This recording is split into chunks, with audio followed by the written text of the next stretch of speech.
বিএনপির একটি ত্রাণ কমিটি আছে, সেই কমিটির আহ্বায়ক হচ্ছে ইকবাল হাসান মাহমুদ টুকু ভাই,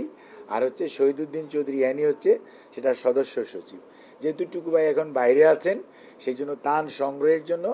আমাদের দলের ভারপ্রাপ্ত চেয়ারম্যান দলের পক্ষ থেকে আমাকে এবং আজ আমাদের সালাম ভাইকে সহ এই আমাদেরকে দায়িত্ব দিয়েছিল 24 সদস্য কমিটিকে যে ত্রাণ সংগ্রহ করা এবং পৌঁছানো, এগুলো আপনারা করার জন্য। অ্যাকর্ডিংলি আমরা গত 25 তারিখ থেকে আমরা আমাদের ত্রাণ সংগ্রহের জন্য বিএনপি অফিসের নিচের তলায় আপনারা দেখেছেন যে আমরা ত্রাণ সংগ্রহ কেন্দ্র স্টার্ট করেছিলাম, এবং ওইটা থেকে এ পর্যন্ত আল্লাহর অশেষ মেহেরবানি, আপনাদের প্রচার প্রপাগান্ডা, মানুষের মানে এক পাশে দাঁড়ানোর যে মানুষের অদম্য আকাঙ্ক্ষা, সেটার কারণেই প্রায় গত 25 তারিখ থেকে আজ অবধি আমরা বিএনপি এবং বিএনপি পরিবার 20 কোটি টাকারও অধিক নগদ আর্থিক এবং ত্রাণ সহায়তা আমাদের ফেনী, নোয়াখালী, লক্ষ্মীপুর, কুমিল্লা দক্ষিণ, কুমিল্লা উত্তর, খাগড়াছড়ি, হবিগঞ্জ এবং মৌলভীবাজার, এটা ছিল ওয়ার্স্ট এফেক্টেড, চট্টগ্রামের একটা পোর্শন সহ। কাজেই সেখানে আমাদের পরবর্তীতে চাঁদপুরে এফেক্টেড হয়েছিল, চাঁদপুরের কয়েকটা উপজেলা। 250টিরও বেশি ডিজাইন অপশন নিয়ে ওয়ালটন স্মার্ট ফ্রিজ, বোঝে আপনার প্রয়োজন। সেখানে আমাদের প্রাথমিকভাবে ত্রাণ কার্যক্রমটা ছিল বন্যার্ত মানুষকে উদ্ধার করা,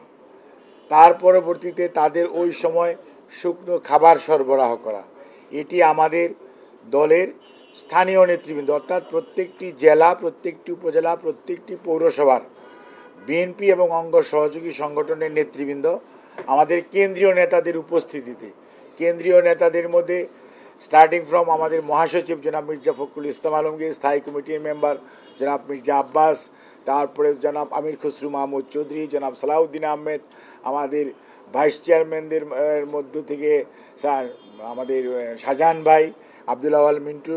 ভাই, তার পরবর্তীতে বরকতুল্লাহ বুলু ভাই নিজের এলাকায় এফেক্টেড, এবং সিনিয়র যুগ্ম মহাসচিব রুহুল কবির রিজভী ভাই, তারপরে শহীদুদ্দিন চৌধুরী এনি, তারপরে আমাদের কি বলেছে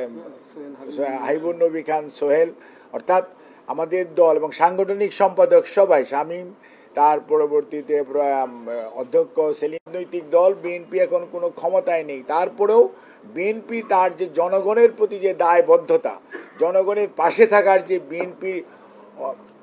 একনিষ্ঠ ইচ্ছা, খালি না অদম্য আকাঙ্ক্ষা, বিএনপি প্রতিষ্ঠার মূলেই ছিল বিএনপি মানুষের পাশে থাকে, এবং সেই জন্যই আমাদের নেতা কর্মীরা